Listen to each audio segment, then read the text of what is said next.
Hola a todos, bienvenidos a un nuevo vídeo en mi canal de YouTube Antón GF. Soy Antón García Fernández y les hablo como de costumbre desde Jackson, en el estado de Tennessee, aquí en los Estados Unidos de América. Y en esta tarde soleada del mes de mayo del año 2023 me siento para grabar un nuevo vídeo dentro de la serie Tintín y Hergé, esa serie de vídeos en los cuales hablo acerca de todo lo relacionado con la obra de Georges Remy, más conocido como Hergé, y especialmente acerca de la serie de Las aventuras de Tintín. Y en esta ocasión lo que quiero hacer es grabar una serie de comentarios acerca de unas glosas que recientemente mi amigo Archie Haddock ha publicado en su cuenta de Twitter, glosas que tienen que ver con este libro de Tintín que aquí tengo, The Shooting Star, en inglés, la estrella misteriosa. Lo primero que quiero hacer es animarles a que se pasen por la cuenta de Twitter de mi amigo Archie Haddock, a quien conocerán si siguen el canal porque ha estado ya en alguna ocasión como invitado en mi canal de YouTube Antón GF, Archie Haddock, que en su cuenta de Twitter realiza unas glosas siempre interesantes, no solamente a álbumes de las aventuras de Tintín, sino también a álbumes de Blake y Mortimer, de Edgar Pierre Jacobs. Su dirección de Twitter es @Haddoque, sí, como el caballero Francisco de Haddoque, con una H y una Q, @HaddoqueD. Esa es la dirección de Twitter de mi amigo Archie Haddock, que voy a dejar, por supuesto, en la descripción de este vídeo, animándoles a que se acerquen por su cuenta de Twitter, que tiene contenido muy interesante, y especialmente el contenido que tiene que ver con Tintín y también con Edgar Pierre Jacobs, entre muchas otras cosas. Y las glosas que realiza Archie a los álbumes de Tintín a mí me hacen leer los libros de Tintín de una manera crítica y con otros ojos, y en este caso es muy interesante lo que tiene que decir sobre la estrella misteriosa. Ustedes sabrán, porque lo he dicho en más de una ocasión en el canal, que La estrella misteriosa no es uno de mis álbumes favoritos de las aventuras de Tintín, lo cual no quiere decir que no me interese, simplemente que si tuviese que hacer un ranking, aunque los rankings no me gustan demasiado, pues el ranking tendría La estrella misteriosa no en la parte de arriba, sino más bien en la parte inferior de la clasificación. Pero no es mi interés hacer ningún tipo de ranking, sino hacer unos comentarios, grabar unos comentarios a lo que Archie Haddock tiene que decir sobre la estrella misteriosa en estas glosas a ese álbum de Tintín publicado entre el año 1941 y 42 por Hergé, con color de Alice Devos y colaboración de Jacques Van Melkebeke y la entonces esposa de Hergé, Germaine Kikens.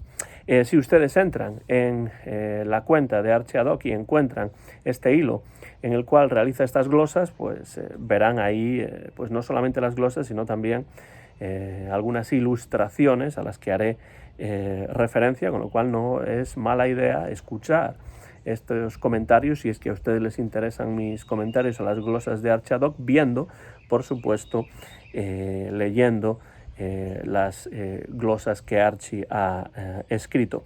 Y empieza diciendo, creo que vamos a empezar señalando el elefante en la habitación. La estrella misteriosa es probablemente la obra de Hergé que más me incomoda desde el punto de vista ideológico, mucho más que Tintín en el Congo, y además por 3 razones. Dice, porque a diferencia de Tintín en el Congo no resulta tan evidente, porque resulta mucho más difícil de excusar y porque además, a diferencia de la aventura congoleña, esta sí es una obra maestra porque la calidad artística es tremenda. Estoy de acuerdo en que la calidad artística es incomparable entre Tintín y el Congo y La estrella misteriosa. Evidentemente, La estrella misteriosa está a años luz artísticamente de Tintín en el Congo. Y este elefante en la habitación, elephant in the room, como se dice en inglés, pues es evidente y tengo que estar totalmente de acuerdo. También a mí, desde un punto de vista ideológico, esta es la aventura de Tintín que más me incomoda, mucho más que Tintín en el Congo y por supuesto mucho más que Tintín en el país de los soviets. Dice Archie, Hergé para mí fue un genio. Y ser un genio no implica ser ni un santo, ni mucho menos un héroe, y ni falta que hace. Pero aquí estuvo más cerca que nunca de vender su alma al diablo. Sí, totalmente cierto. Esto de que un genio artístico tiene que ser un santo, tiene que ser una magnífica persona en todos los casos y, y sin ningún tipo de excepciones, evidentemente eso no es así, ni nunca ha sido así. Y en el caso de esta obra, The Shooting Star, la estrella misteriosa, L'Étoile Mystérieuse, creo que sí es cierto que Hergé estuvo más cerca que nunca de vender su alma al diablo, entendiendo por supuesto que estamos en el contexto de la ocupación nazi de Bélgica. Y dice Archie, aunque durante la ocupación tuvo por lo general el buen criterio de evitar referencias a la actualidad y a la política, en La estrella misteriosa cualquiera que conozca el contexto sabe que Tintín, al contrario que en El cetro de Ottokar, implícitamente apoya a las fuerzas del eje. Y así es, evidentemente Hergé está publicando esta aventura, que en principio es una aventura escapista de aventuras, en el más puro estilo de la palabra, buscar un meteorito que cae en el Mar del Norte y hay que llegar a él lo antes posible, antes de que los oponentes lleguen a él, pero hay un contexto importante aquí que tiene que ver con los países del eje y cómo Tintín implícitamente los está apoyando, empezando, por supuesto, y esto es importante, empezando por bueno, los científicos que aparecen. Podemos comprender, dice Archie Haddock, que todos los científicos de la expedición sean de países afines al eje por el medio donde publicaba Hergé, no podía ser de otra manera, y así es. Países afines al eje, incluido por supuesto el señor Porfirio Bolero y Calamares, que es un científico español de la Universidad de Salamanca. Dice Archie, se nos presenta una contraposición entre esa Europa supuestamente preocupada por los avances científicos y el bien común, con un voraz capitalismo estadounidense en la versión original, por supuesto, porque en la definitiva Estados Unidos pasa a ser el país ficticio de Sao Rico. Tenemos una Europa preocupada por los avances científicos, aunque sabemos perfectamente para qué querían utilizar los nazis los avances científicos, y el voraz capitalismo estadounidense que, dice Archie, está personificado por un millonario sin escrúpulos y con claros rasgos semitas. Y ahí entramos en algo que es totalmente innecesario desde mi punto de vista, pero que evidentemente, teniendo en cuenta el lugar en el que estaba publicando Hergé esta obra, pues lo utiliza, ese rasgo de la ascendencia semita de este millonario sin escrúpulos, pues evidentemente para tener contentos a los directores de ese periódico, Le Soir, que estaba en aquellos momentos intervenido por las fuerzas de ocupación nazis en Bélgica. Es sabida, dice Archie, la historia de Hergé, de que cambió el nombre a este personaje, originalmente Blumenstein, claramente judío, por Bollwinkel, sin reparar en que también Bollwinkel era un apellido judío. Y efectivamente Bollwinkel tiene rasgos judíos y se nos presenta como un multimillonario de dicha etnia. Dice Archie, por cierto, que el papel de ese Bollwinkel me recuerda bastante al del malvado de la aventura lunar, urdiendo atentados y sabotajes en la distancia. Efectivamente, yo creo que hay una conexión clara entre la estrella misteriosa y el episodio lunar desde el punto de vista de este malvado oponente que está desde la distancia tratando de sabotear, en un caso la expedición para encontrar el Calisteno y en otro pues la expedición a la luna. Dice Archie Hergé, ya mayor se defendía diciendo que en su obra hay villanos de muchas etnias diferentes, lo cual es cierto en el conjunto de su obra, pero no quita para que aquí se mostrara complaciente en exceso con los dueños del periódico donde trabajaba. Y ahí es a donde hay que llegar. El contexto en el que se encontraba Hergé es el que hace que incluya este tipo de rasgos. Científicos de países cercanos al eje o afines al eje, un multimillonario estadounidense que aquí es el villano que tiene claros rasgos judíos, y dice Archie, el colmo es este chiste antisemita de trazo grueso e impropio de Hergé, que dado el contexto es especialmente repugnante, si bien fue felizmente eliminado en la versión definitiva. Y entonces estamos hablando de un par de viñetas en la versión original en blanco y negro, en las cuales el profeta Filipulus está anunciando el fin del mundo, y hay un par de personajes de claros rasgos semitas, de claros rasgos judíos, contentos porque dicen que si llega el fin del mundo entonces no tendrán que pagar a las personas a las que les deben dinero. Bueno, por suerte Hergé elimina eso de la versión redibujada y coloreada, que es la que tengo aquí en la traducción inglesa publicada por Little Brown and Company, pero en la versión original en blanco y negro están esos dos personajes y están esas dos viñetas. Pasa entonces Archie a ya hablar de esta obra, habiendo hablado de este tema que le incomoda y que a mí también, y dice que es una obra maestra y que merece y mucho la pena leerla. A mí me ha hecho releer esta obra por, pues no sé, ya millonésima vez.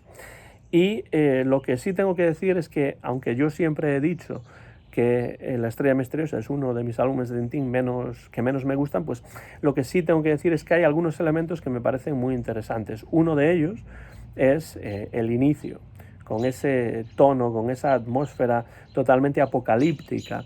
Y otra cuestión que me interesa mucho y en la que incide además aquí Archie es el elemento onírico de esta aventura.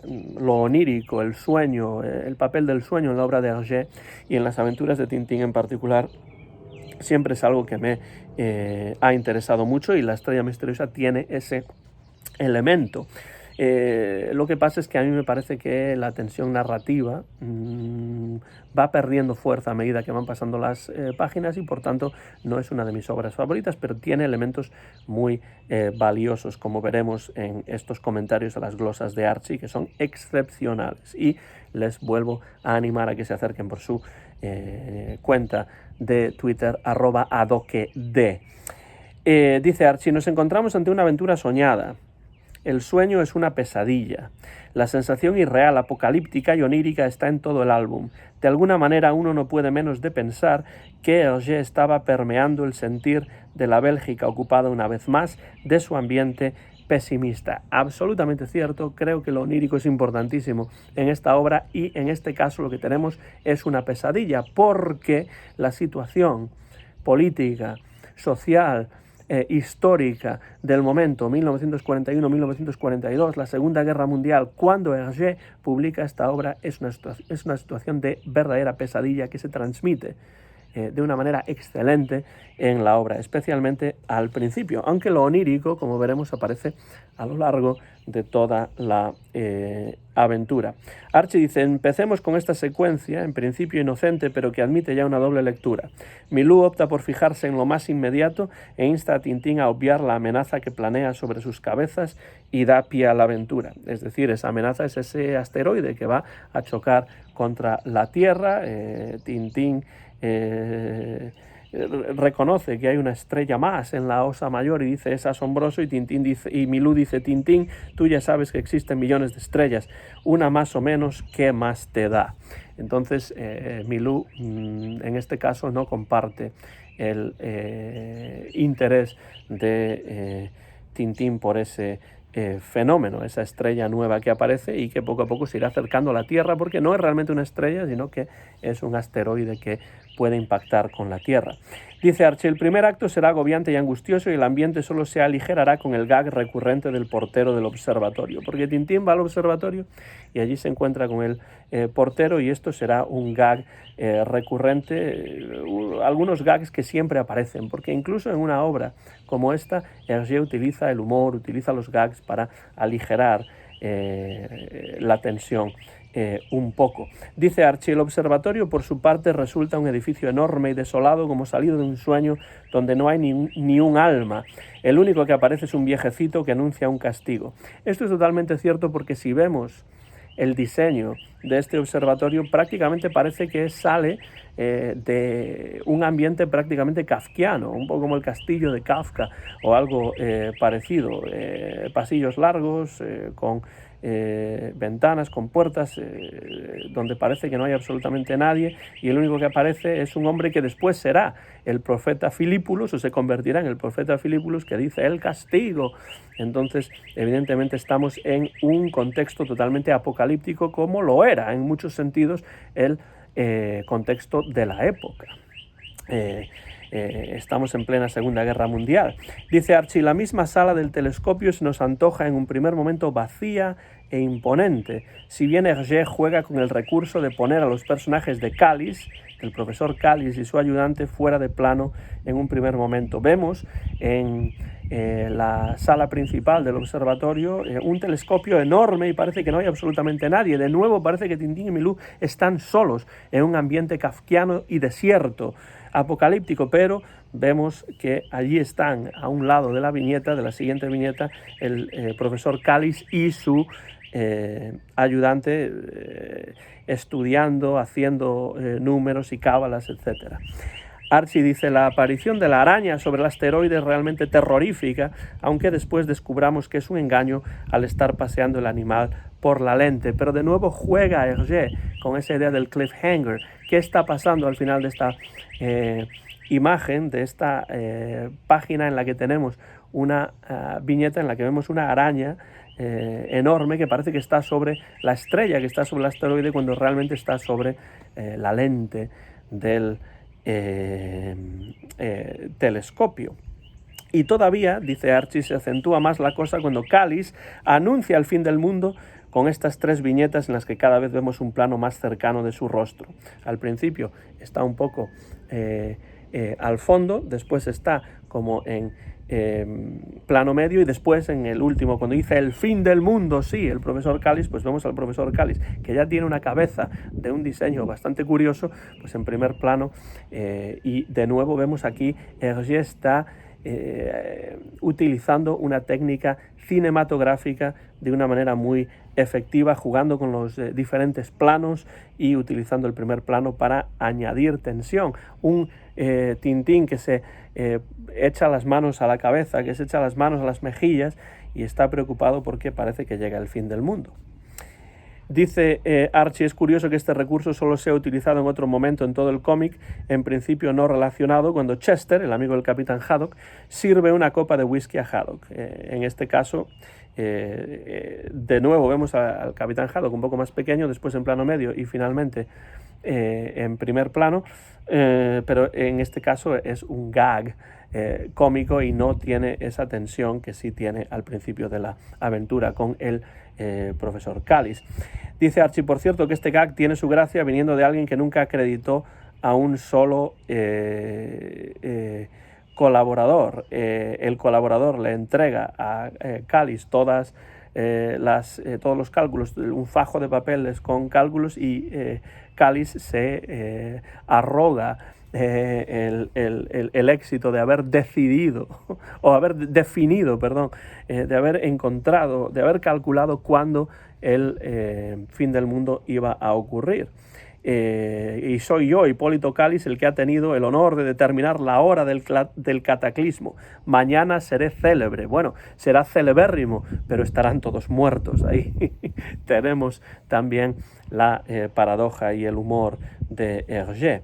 Dice Archie, esta sensación de terror e irrealidad se agudiza cuando Tintín, consciente de la llegada del fin del mundo, va por la calle encontrándose ratas huyendo, neumáticos reventados que suenan como disparos. Realmente el apocalipsis llega a todos los confines de la ciudad y no son solamente las personas, sino también los animales, los objetos, los neumáticos de los coches, Milú incluso, dice Archie, a un Milú paralizado por la brea, aunque uno no puede menos de pensar en las parálisis del sueño, y al viejecito de antes, reconvertido en profeta apocalíptico, que la toma con él. Entonces ese viejecito que salía del observatorio se convierte ahora en el profeta Philippulus. De nuevo tenemos esta tendencia de Hergé a la polionomasia. Tenemos personajes que tienen diferentes nombres y que tienen diferentes identidades en las aventuras de Tintín. Continúa Archie diciendo, cuando llega a casa Tintín se duerme de agotamiento y tiene lugar esta secuencia en la que se confunden más todavía el sueño y la realidad, de tal manera que las campanas del reloj de Tintín se funden con el sonido del gong de Philippulus. Es un detalle muy interesante que se oigan exactamente 8 nang, esa es la onomatopeya de las campanadas, ya que el fin del mundo ha sido anunciado por Cáliz para las 8 horas 12 minutos 30 segundos, lo cual deja un perfecto cliffhanger en la última viñeta. En esta época, sobre todo, también después, pero en esta época Hergé se estaba convirtiendo ya, y se había convertido ya de hecho, en un maestro del cliffhanger, ese momento final en cada página o cada 2 páginas en el cual no se sabe qué es lo que va a ocurrir hasta la siguiente entrega a la semana siguiente, porque recuerden que todo esto se va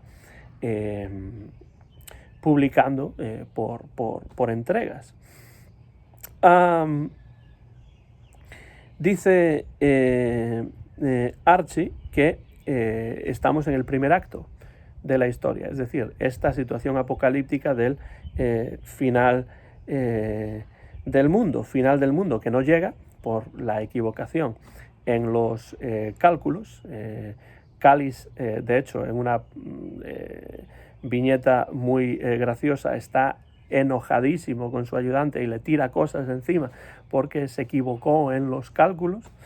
Pero el segundo acto, dice Archie, vendría desde los preparativos de la salida del barco hasta la llegada a Islandia. Y ahí vemos a un Haddock mucho más centrado que en la anterior aventura, mucho más parecido al personaje que será en adelante, intentando rehabilitarse sin demasiado éxito como líder de la Liga de Marinos Antialcohólicos, y también un cameo de Hernández y Fernández y de Quique y Floopy. Desde luego, el Capitán Haddock aquí parece un personaje, como dice Archie, mucho más centrado y más semejante a lo que será después, no esa especie de piltrafa humana que empieza siendo en el Cangrejo de las Pinzas de Oro. El cartucho de dinamita va a ser el elemento que va creando el suspense. Primero salva la situación Milú porque, bueno, pues con sus excrementos, en este caso haciendo pis sobre la mecha encendida, pues apaga este cartucho de dinamita, y dice Archie, acto seguido el cartucho ha desaparecido. La campana del puente hace nan como un leitmotiv musical asociado a Philippulus, y así sabemos quién ha sido el responsable antes de que aparezca. El duelo entre él y Tintín es magnífico a nivel de planos picados y contrapicados. Una vez más tenemos a Hergé utilizando elementos cinematográficos, planos en este caso picados, contrapicados, primeros planos, planos medios, etc. Todo ello relaciona esta aventura fuertemente con el lenguaje cinematográfico. Seguirá habiendo gags, como por ejemplo el de Milú tratando de robar comida del cocinero Pedro, y después tenemos una viñeta excelente en la cual el barco se bambolea. Archie ya ha explicado esto en un hilo del año 2020, o sea, de hace ya prácticamente 3 años. Y dice Archie, como vemos el barco se bambolea. Esto es especialmente destacado en esta magistral plancha. Una magistral plancha en la que vemos cómo el barco se va bamboleando debido a las olas y también el impacto, el efecto que eso causa en los científicos que se marean y que no pueden terminar la comida, mientras que por supuesto Tintín y el Capitán Haddock no tienen ningún problema, pero el barco se sigue bamboleando, no solamente en esa escena, sino en las siguientes escenas. Vamos a ver las imágenes pues en diferentes perspectivas que nos dejan claro de forma diagonal que el barco se está moviendo. Incluso Tintín y Milú prácticamente se caen al mar y se salvan in extremis. Dice Archie, para Haddock la tempestad es solo un vientecillo y nos mostrará por primera vez su gran competencia como marino, esquivando el atentado del Kentucky Star, barco perteneciente a Bullwinkle. Bueno, es que realmente el Capitán Haddock es más marino, diría yo, de lo que Tintín es reportero. Porque aquí al Capitán Haddock sí que lo vemos conduciendo el barco, dirigiendo el barco y actuando como verdadero capitán de barco. Archie dice, del episodio de Akureyri, cuando llegan a Islandia, lo más destacable me parece la aparición del entrañable Chester, que a pesar de ser mencionado en alguna aventura más, lamentablemente no volvió a aparecer y que creo que hubiera dado juego. Sí, Chester habría dado muchísimo juego y es una verdadera pena que Hergé no lo haya utilizado más veces, en más ocasiones, en las aventuras de Tintín. Está claro que es un buen amigo del Capitán Haddock. Se le menciona en otras aventuras, las joyas de la Castafiore creo que es una de ellas, pero no vuelve a aparecer en cámara, por así decirlo, después de la estrella misteriosa. Primer acto es ese momento en el que no se sabe si llega o no llega el fin del mundo. El segundo acto es el viaje hacia Islandia y, dice Archie, el tercer acto será una carrera feroz hacia el aerolito entre la Aurora y el Peary. El Aurora es el barco europeo, el Peary es el barco estadounidense o de Sao Rico en la versión en color. Es de destacar cómo Hergé utiliza el suspense haciendo que bien las trampas de los malos o bien los descuidos de los héroes retrasen a la Aurora, que de otra manera hubiera vencido fácilmente. Hergé es un verdadero maestro del suspense. De la misma manera que se ha hablado de Hitchcock como el mago del suspense en el cine, pues en el cómic Hergé es también un maestro del suspense, y esta es una aventura entre muchas otras en las que esto se puede corroborar y comprobar. Dice Archie, en primer lugar, Tintín y el piloto localizan el aerolito, pero también al Peary con 150 millas de ventaja sobre la Aurora. La secuencia en la que dan con este último, con el Peary, es magistral en cuanto a encuadres, describiendo una elipse perfecta que nos da una gran sensación de movimiento. Una elipse perfecta en 4 viñetas en las cuales aparece un hidroavión que dibuja una elipse perfecta pasando de una viñeta a la siguiente y después a la siguiente. Hergé lo que hace es retrasar la historia, el desenlace de la historia lo máximo que puede. Y eso es algo que aumenta todavía más ese suspense. Si tenemos suspense en esta obra, en gran parte, es gracias a ese retraso del desenlace que lleva a cabo con diferentes motivos y con diferentes elementos Hergé en su narración. Archie dice, Tintín ha pasado toda la noche sin dormir para dar con la solución a este enigma. La solución de que se le ha enviado un SOS falso de un barco llamado el Vil Naranda, que Tintín comprende que es un barco que no existe y que simplemente lo que está intentando el Peary, los villanos, en este caso estadounidenses o de Sao Rico, están tratando de retrasar su llegada, la llegada de la aurora al lugar en el que está el aerolito, para que el Peary llegue allí antes. Tintín ha pasado, dice Archie, toda la noche sin dormir para dar con la solución a este enigma. Detalle importante, porque a dormir se disponía cuando le anuncian que tienen que partir de urgencia en el hidroavión como última oportunidad de victoria, y no puede hacerlo. Ya veremos por qué. De nuevo entran los retrasos para incrementar, dice Archie, la tensión. Totalmente cierto. Primero, olvidan la bandera. Segundo, Milú se les cuela de polizón y tienen que volver, con lo cual pierden tiempo, y eso va aumentando el suspense, va aumentando cada vez más la tensión. Pero dice Archie, habrá dos situaciones más que aumentan el suspense. Cuando por fin están a punto de conseguir la victoria sobre la tripulación del Peary, uno de los marineros encañona a Tintín, y solo el fondo de decencia del capitán del Peary le detendrá. Uno de los marineros quiere disparar y matar a Tintín. El capitán del Peary le dice: está usted loco, no lo haga. Y entonces, gracias a eso, Tintín consigue llegar antes al lugar en el Mar del Norte en el que está el aerolito. Y dice Archie: Tintín, tras liarse abriendo la bandera, esta sí es una secuencia prácticamente de comedia de cine mudo, lo logrará justo en el último momento. Ni Alfred Hitchcock, diría yo, ni Buster Keaton, ni Charles Chaplin hubieran llevado mejor esta secuencia. Y dice Archie: con esto entramos en el último acto. Ya hemos vencido al Peary y Tintín se queda a vigilar el aerolito con unas provisiones frugales. Nuevamente volvemos a escuchar un sonido familiar, que es el sonido de nan, nan, nan, nan, es el leitmotivo onomatopéyico que va a aparecer a lo largo de toda la obra, que nos lleva auditivamente a Philippulus, pero no estamos aquí ante Philippulus, sino la campana del Peary que se aleja. Esta vez, dice Archie, los Nan no nos anuncian a Philippulus, pero sí la plasmación de alguno de sus vaticinios.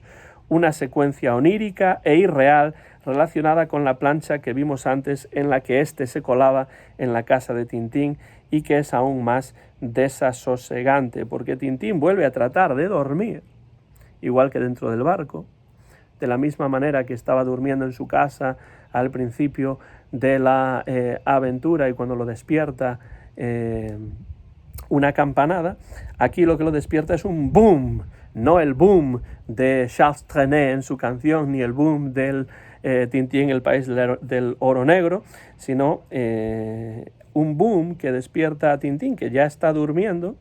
Y dice Archie: cuando un ruido le despierta, ve setas que crecen, árboles gigantes salidos del hueso de la manzana que se comió, un gusano convertido en mariposa gigante. Todo esto nos lleva, en cierto modo, a Tintín en el país de las a Alicia en el País de las Maravillas. Sí, sería como Tintín en el País de las Maravillas. Nos lleva un poco a ese universo carroliano, en el cual pues tenemos cosas que ocurren que son inexplicables. De repente los insectos son enormes, de momento, de repente hay setas que crecen. No olviden que Alicia se come una seta para hacerse más grande o más pequeña. Hay explosiones, boom, boom, dice Archie, todo crece menos los propios Tintín y Milú. Pesadilla, alucinación. De nuevo estamos aquí ante un elemento onírico interesantísimo que yo creo que añade mayor interés en esta parte final a esta obra. Y dice Archie: ya estamos cerca del final de su excelente hilo, y llega el castigo anunciado por Philippulus. Una enorme araña, una manzana gigante, como Deus ex machina, la aplastará y será la salvación. Desde luego, hay aquí, desde el punto de vista de la atmósfera que está creando Hergé, hay prácticamente una estructura circular, porque empezamos en una especie de pesadilla, que es ese momento previo al supuesto choque del asteroide contra la Tierra, y es una situación de pesadilla, es una situación apocalíptica, y aquí volvemos en la parte final a una situación de nuevo de pesadilla, un espacio onírico que realmente está muy bien conseguido por parte de Hergé. Dice Archie, si no fuera por un par de viñetas donde aparecen los árboles, después diríamos que todo ha sido irreal y ha ocurrido únicamente en la mente de Tintín. Incluso podemos señalar dónde despierta del sueño, justo cuando Milou le muerde para ello, porque Tintín está, no es que esté exactamente dormido, parece que ha perdido el conocimiento y Milou le muerde en la pierna o en el trasero, no está muy claro, y Tintín vuelve en sí y se despierta. Y dice Archie, pero finalmente el calisteno muestra sus propiedades también en la aurora. ¿Entonces era verdad lo que hemos visto? Claro, porque podemos pensar que todo esto, de la misma manera que la historia que se cuenta en Alicia en el País de las Maravillas, es una imaginación, un sueño, una pesadilla de Tintín. No está claro al final si lo es o no lo es. El lector tiene que decidir lo que piensa. Y dice Archie, cuando acabamos no sabemos si hemos asistido a una aventura soñada, con un subtexto aún más fuerte que la propia trama. ¿Y si toda la aventura ha sido un sueño que ha tenido Tintín en su sofá? Es legítimo preguntárselo. Bueno, podemos preguntárnoslo efectivamente. A mí lo que me interesa, más que saber si esto ha sido un sueño o no, es la utilización de lo onírico por parte de Hergé como elemento generador y motriz también de la trama. Y esa estructura circular que vemos en la obra que le da un enorme interés desde un punto de vista narrativo. Dice Archie, solo la aparición de Cantonó en las 7 bolas de cristal, no olvidemos que Cantonó aparece aquí y aparece también en las 7 bolas de cristal, el científico Cantonó, o la mención a Chester en las joyas de la Castafiore nos hace sospechar que tal vez ha sucedido de verdad, y aún así la ambigüedad queda en el aire, porque de nuevo es el lector, son los lectores los que tienen que rellenar esos huecos y tomar decisiones activas en el proceso de lectura. Dice Archie, podrían conocer a Cantonó de otra cosa, y Chester podría haberle sido mencionado a Tintín por Haddock en algún momento, por lo cual podría ser una persona real sin necesidad de que su papel aquí fuera real. Y termina el hilo Archie diciendo, se nos habla de las propiedades del calisteno, pero ni este metal, ni el propio profesor Calis, Hipólito Calis, volverán a ser mencionados en la saga. Con lo cual hay mucha ambigüedad al final, con lo cual nos encontramos con muchas preguntas. Más preguntas que respuestas en realidad. De nuevo, Hergé lo que está haciendo es interesar al lector. Lo que está haciendo Hergé es jugar con el lector, no darle todas las respuestas, sino dejar ciertas cosas ahí, ciertos cabos sueltos que los lectores deben atar. No me parece descabellado pensar que todo esto haya sido una pesadilla. Como una pesadilla, sin duda, sentía muchísima gente en 1941-1942 que era la Segunda Guerra Mundial, pero era una pesadilla real. Era una pesadilla que se llevó la vida de miles y miles y miles de personas, porque evidentemente en las guerras la muerte existe y es muy real. En este caso podemos pensar que todo esto es una pesadilla, todo lo que ocurre en esta historia es una pesadilla, pero yo me inclino más por pensar que es una historia que realmente le ocurre a Tintín, que realmente le ocurre al Capitán Haddock, que realmente tiene lugar dentro de la ficción del libro, pero que está de alguna manera alineada con todos estos elementos oníricos, con esta idea de lo apocalíptico, con esta idea de la pesadilla. Y me parece realmente muy interesante cómo Hergé utiliza una vez más el elemento onírico en esta obra, porque lo utiliza a lo largo de toda la obra, de toda la aventura, como si fuese prácticamente un leitmotiv al que hay que prestar muchísima atención, muchísima atención. Lo utiliza Hergé de esa manera. Es una de las varias maneras en las que Hergé, a lo largo de las aventuras de Tintín, a lo largo de toda la saga, ha utilizado el elemento onírico, con diferentes motivos, con diferentes intenciones. Y aquí realmente enriquece la narración, enriquece la trama, enriquece una aventura que, pese a que no sea una de mis favoritas, tiene elementos realmente interesantes que ha sabido sacar a la superficie, que ha sabido subrayar perfectamente, como siempre, Archie Haddock en su hilo en Twitter. Dice Archie: como epílogo dejo aquí esta interpretación de Scardanelli, su nick en el foro Tintín CFH, una interpretación lisérgica de la parte final del relato. Él dice que personalmente no la suscribe, pero que reconoce que está muy bien traída. Y esa interpretación aparece en un blog que se llama Stratonef H22, cuyo interés, el interés de este blog, es profundizar en la obra de Hergé y enriquecernos todos mediante apuntes, reflexiones, análisis o debates. Bueno, pues en ese blog, esta persona escribe hablando de la Amanita muscaria. La Amanita muscaria es una seta que contiene una sustancia tóxica, la muscarina, capaz de matar a las moscas. Por lo general, al nacer, se asemejan a un huevo de color blanco. Como muchos de estos hongos, crece asociada a las ramas o raíces de diferentes árboles, nace siempre alrededor de los árboles porque necesita de ellos para vivir. Pueden fumarse, pueden mascarse o beberse en infusión las amanitas, y después, y esto es muy interesante, habla de los efectos secundarios, que son varios. La amanita produce una profunda somnolencia, sensación de euforia, gran vitalidad o alucinaciones auditivas. En el aspecto auditivo es frecuente oír explosiones dentro de la cabeza.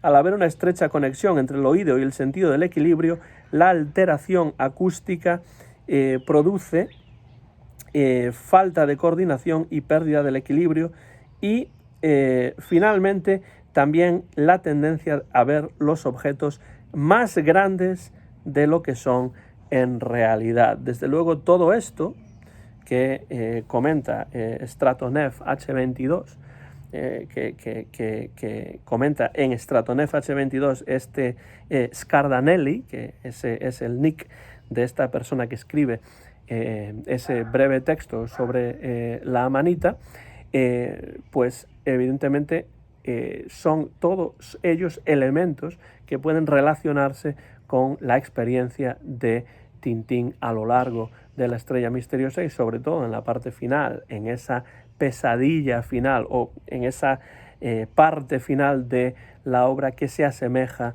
a una pesadilla. No sé lo que piensan ustedes acerca de esto. Estamos ante una obra en la que Tintín realmente no vive esta aventura dentro de la ficción de la obra, más que como la expresión de una pesadilla o de un sueño, o piensan ustedes que realmente sí, esta aventura la vive Tintín. Yo me inclino por esto último, por pensar que realmente Tintín vive esta aventura de la misma manera que vive todas las demás aventuras dentro de la saga de las aventuras de Tintín, pero que es una aventura en muchos sentidos diferente, porque está teñida de pesadilla, está teñida de elementos oníricos, y creo que eso es algo que Hergé hace con especial maestría en esta obra, La Estrella Misteriosa, que pese a no ser una de mis obras favoritas, me parece que gracias a Archie Haddock, gracias a mi amigo Archie, con el que espero grabar este verano algunas conversaciones más sobre Tintín y sobre otros temas para el canal, me hace releer este libro y releerlo con otros ojos, con otra perspectiva diferente, que enriquece siempre mi propia lectura y mis propias ideas sobre estas aventuras de Tintín. Y esta es una de las cosas más maravillosas de la literatura y del cómic y de obras como Las aventuras de Tintín, que con cada lectura, con cada conversación con otras personas que también se han acercado a estas obras literarias, a estas obras artísticas, podemos llegar a conclusiones diferentes, podemos enriquecer nuestra propia lectura de estos textos. Por ello quiero dar las gracias a Archie Haddock por sus hilos sobre Blake y Mortimer, sobre las aventuras de Tintín, sobre cualquier cosa que haga en un futuro, porque son realmente interesantes y muy, pero que muy recomendables para todos ustedes, que yo sé que si están viendo este vídeo es porque están interesados en la obra de Hergé y en las aventuras de Tintín. Así que les animo a que se acerquen a este hilo de Archie Haddock en su cuenta de Twitter, que como ya he dicho es @haddockd. Tendrán más información, como digo, en la descripción de este vídeo, que ya voy terminando ahora, animándoles a que se acerquen a estos hilos de Archie Haddock y también, por supuesto, a que relean después de leer estos hilos, pues la obra en cuestión, en este caso La estrella misteriosa.